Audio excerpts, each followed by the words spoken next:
There's another thing I've been talking about and that you need to be aware of, because I think people have gone into a state of osmosis about this. Mother Shekinah brought me a book about the building of Tuskegee, the school, and it's the land around it. And we'll talk about that at some point. And we thank God for Tuskegee and for Booker T. Washington. But my friends, when I spoke at the Oxford Round Table, I think it was St. Anthony's College, it's a conglomeration of schools at Oxford. It's not just one school, it's a whole bunch of them that do various things. They're all called Oxford.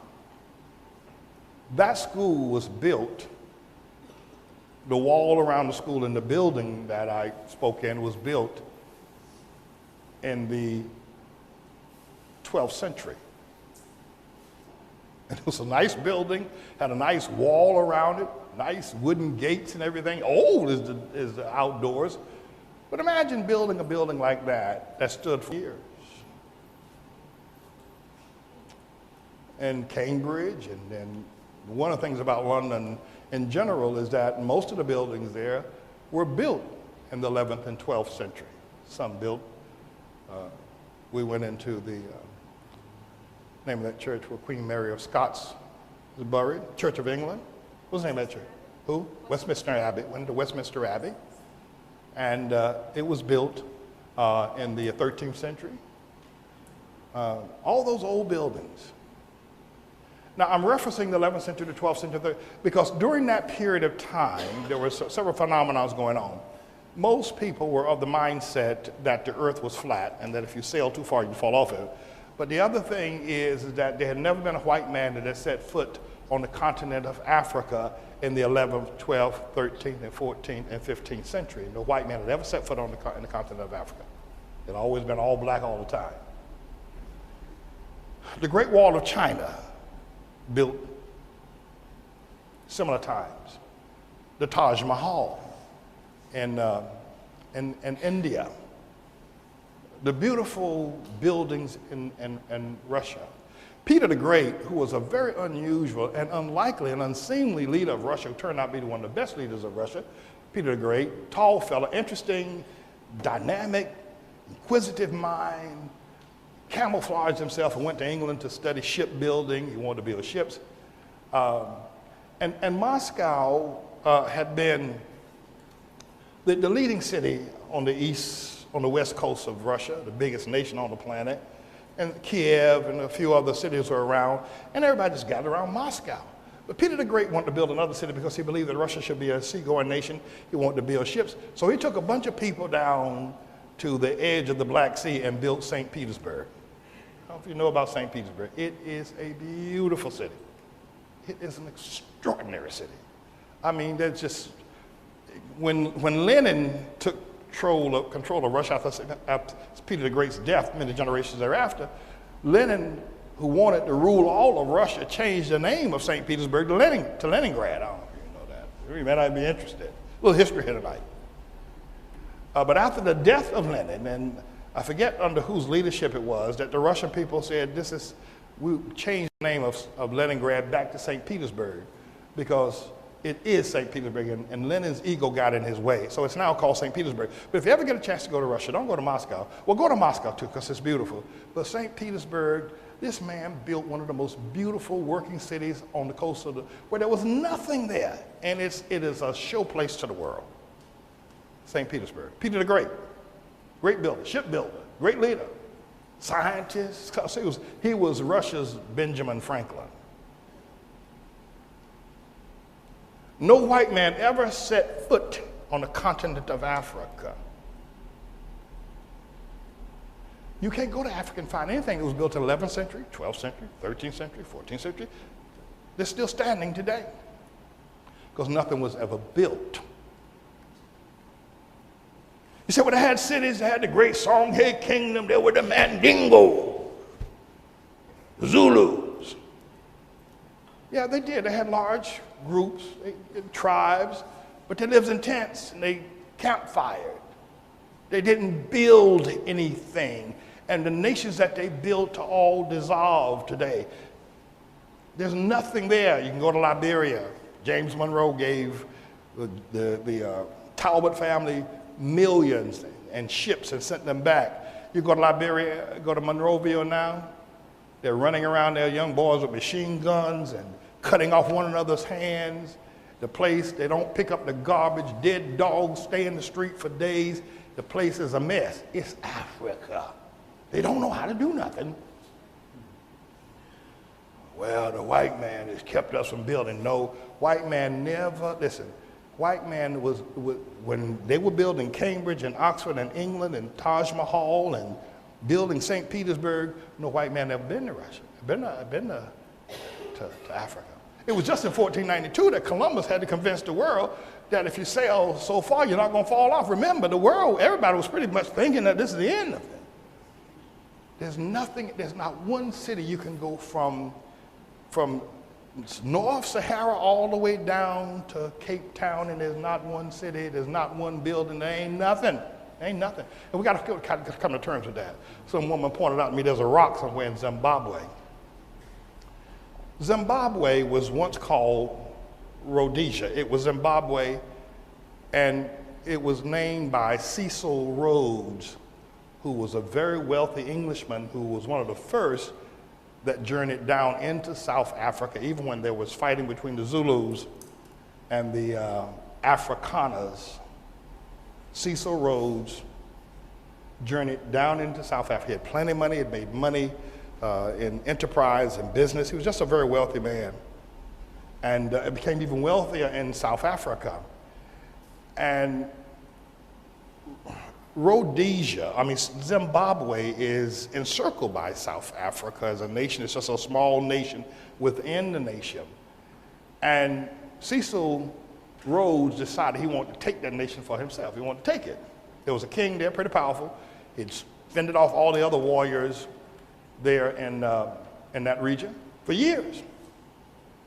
But Cecil Rhodes had money, so he bribed the king into thinking to signing some sort of contract with him that they would share in the partnership and the king knew about all the success that Cecil Rhodes had.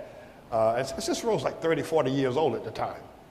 So the king foolishly signed the contract, and when Cecil Rhodes came and demanded that the contract be honored, which meant he in effect was now the owner of Zimbabwe at the time, the king rose up in arms and he killed them, and Cecil Rhodes with his army with machine guns just killed them all.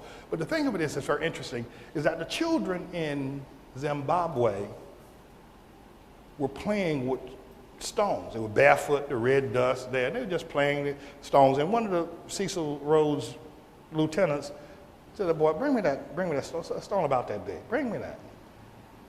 And the kids have been playing with it for days. They put it beside the tree, and then they come back and play with it again. They throw it around and whatnot. Well, South Africa, and in that region, has one of the largest, most productive diamond pikes in the world.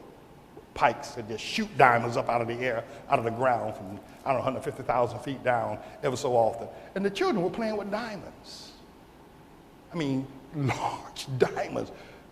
But the king and the African people had no idea of their value or even what they were.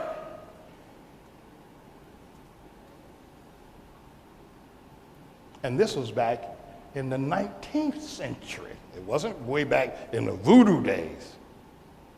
We have to come to terms with it. No matter how painful it is, you can go from California to South Africa, to Kenya, to Tanzania, and by the way, he changed the name of the country to Rhodesia. They've changed it back now to Zimbabwe.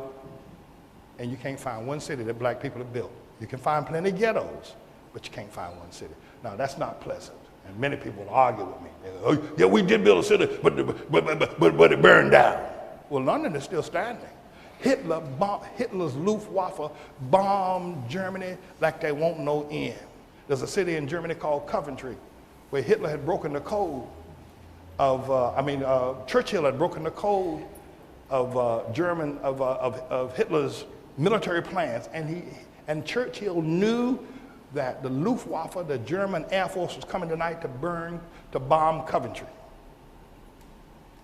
And because he didn't want Hitler to know he had broken the code, he allowed that city to be bombed, and they bombed it back to the Stone Age.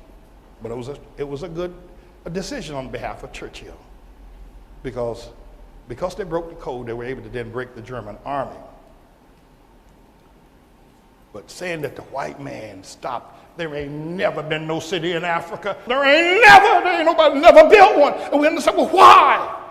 Even here in New York City, even in America, there ain't no city y'all have ever built. You ain't never built no city. You ain't never built no city. And God gave you Harlem, and I tried to tell you how to hold on to that, and you ain't got no sense about that. And you need to come to terms with this. Stop this foolishness. Stop it. Stop it. You ain't never built nothing. You ain't never built nothing. That whole continent. There's not one memorial, there's not one thing standing in the entire continent. But everywhere you go, to China, you go to Mexico even, you go to Brazil, and everybody's done something. There's a problem here. And we got to stop fooling ourselves and ask God to help us. Help us. Help us. We need help. The only thing we've ever done, we did it because the white man gave us a platform upon which to do it. He helped us. He built schools for us and let us go. He built highways so we could travel.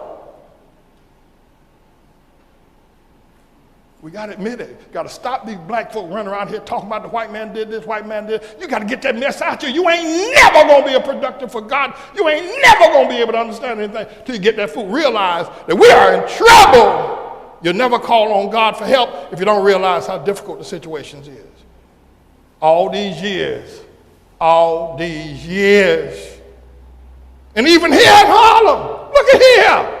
You don't have to go to Africa, forget about 12, 13, 14, 15 cities. Look here in Harlem. Look here.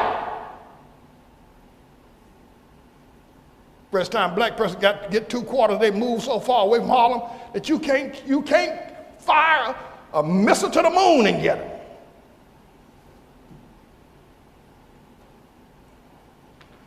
I thought I'd share those things with y'all tonight. The moment we realize, wait a minute, Pastor Man don't hate black people. He's telling us the truth. He's telling us the truth. He's telling us what's wrong with us. What's wrong with us? And one of the most beautiful cities in Africa is Cape Town and Johannesburg, but white folk built that. And black folk are tearing it up because they don't know how to do nothing. But God has sent me here. God has sent me here to speak this truth. And if you're not following me, if you think that somehow or another that I'm just here to try to make black folk look bad,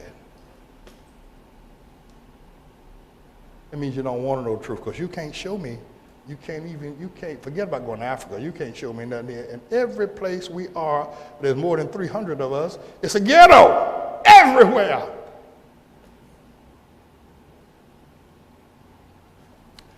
All right, my friends, I thank y'all for letting me spend this time. I feel so empowered that God has given me a fresh anointing to continue this work. I'm excited. This work that lies ahead of us, I want you to understand the truth that we speak. Make a commitment. Stop that jigabooing that you're doing. All that stuff, that bad personality you got, all that's, get delivered. Get delivered.